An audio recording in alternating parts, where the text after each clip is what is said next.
সফল হতে হলে আমাদেরকে প্রথম আল্লাহর দিকে ফিরে আসতে হবে। কার দিকে ফিরে আসতে হবে?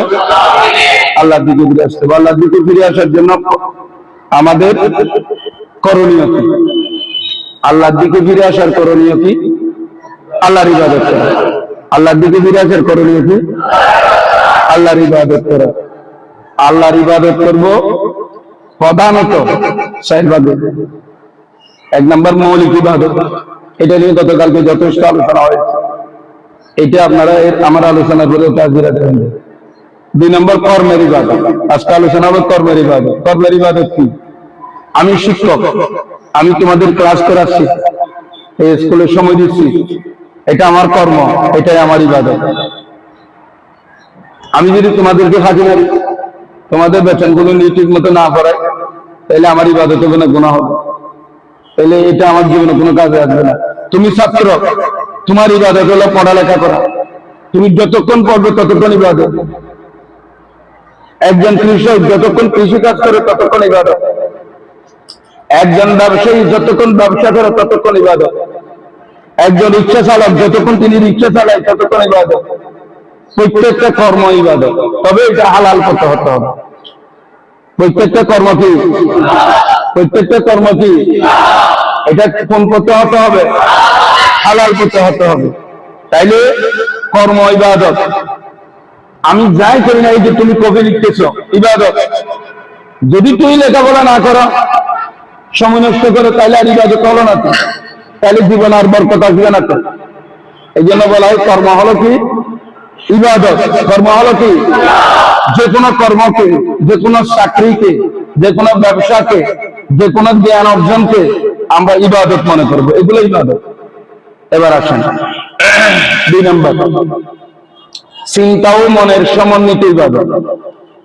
আপনার চিন্তায় হঠাৎ করে স্কুল ছুটি দিচ্ছে, ওইখানে কতগুলো তোমাদের বিপরীত মানুষ দেখেছে, তোমার মনে কেমন কেমন একটা এই চিন্তা যখন তোমার মাথায় আসলো, খারাপ চিন্তা, খারাপ কথা বলার একটা কেমন কেমন জানি তোমার মনে এরকম একটা কাজ করতেছে, ঠিক ওই অবস্থায় ওই চিন্তা বাদ দিয়ে ভালো চিন্তা করা, ওই চিন্তা কমপ্লিট ঘুরিয়ে দেওয়া, এটার নাম ইবাদত।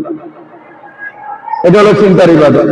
তুমি একাকী রুমে বা পথে ঘাটে ভুল চিন্তা একটা মাথায় আসে, অসুন্দর চিন্তা একটা মাথায় আসে, তুমি হঠাৎ করে মনে হচ্ছে যেন তুমি কমপ্লিট ভুল পথে চলে যাবে, ওই জায়গায় ওই ভুল পথে না গিয়ে, ওই অশ্লীল কাজ না করে, ওই অসুন্দর কাজ না করে চিন্তাকে ঘুরিয়ে দেওয়া, ভালো চিন্তা করা, আল্লাহকে বই করা, ওখান থেকে বেঁচে থাকা, ওই অশ্লীল কাজ থেকে বেঁচে থাকা, ওই মূল চিন্তা থেকে বেঁচে থাকার নাম হলো চিন্তার ইবাদত।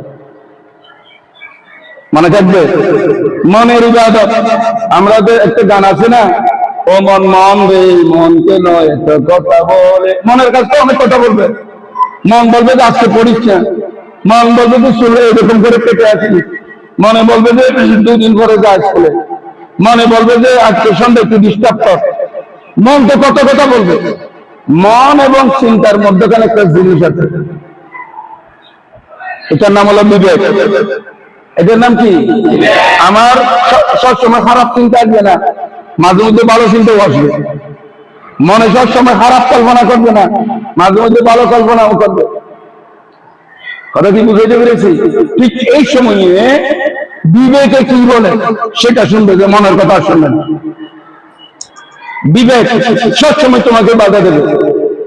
তোমার মনে যখন আসলো কল্পনা, আসলো একটা অতীতের কোন ফসা চিন্তা, ফসা স্মৃতি তোমার কল্পনায় চলে আসলো, তখন তোমার মনে হলো যে এটা তো ভুল, বিবেক কাজ শুরু করে দিয়েছে।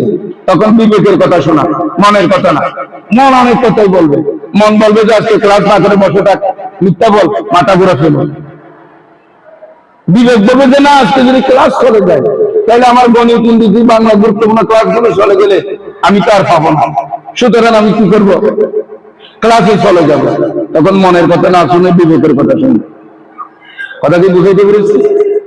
এটা হলো তোমার মন এবং চিন্তার সমন্বিত ইবাদত। যতই খারাপ চিন্তা আসুক না কেন, সাথে সাথে মনকে ঘুরাই দেবে, চিন্তাকে ঘুরাই দেবে, না এই জায়গায় আমি যাব না, এখান থেকে বেঁচে থাকবে, বেঁচে থাকার নাম ইবাদত। এটা অনেক বড় ইবাদত, অনেক বড় ইবাদত। খারাপ চিন্তা মাথায় আসছে, ভুল চিন্তা মাথায় আসছে, তুমি ভুল চিন্তায় বা ভুল খারাপ চিন্তায় এঙ্গেজ হও নাই, ওখান থেকে নিজেকে চেক করেছো, শ্রেষ্ঠ ইবাদত, শ্রেষ্ঠ ইবাদত। আজকে থেকে আমরা সেই শ্রেষ্ঠ ইবাদতটা করবো ইনশাআল্লাহ, শ্রেষ্ঠ ইবাদতটা করবো ইনশাআল্লাহ।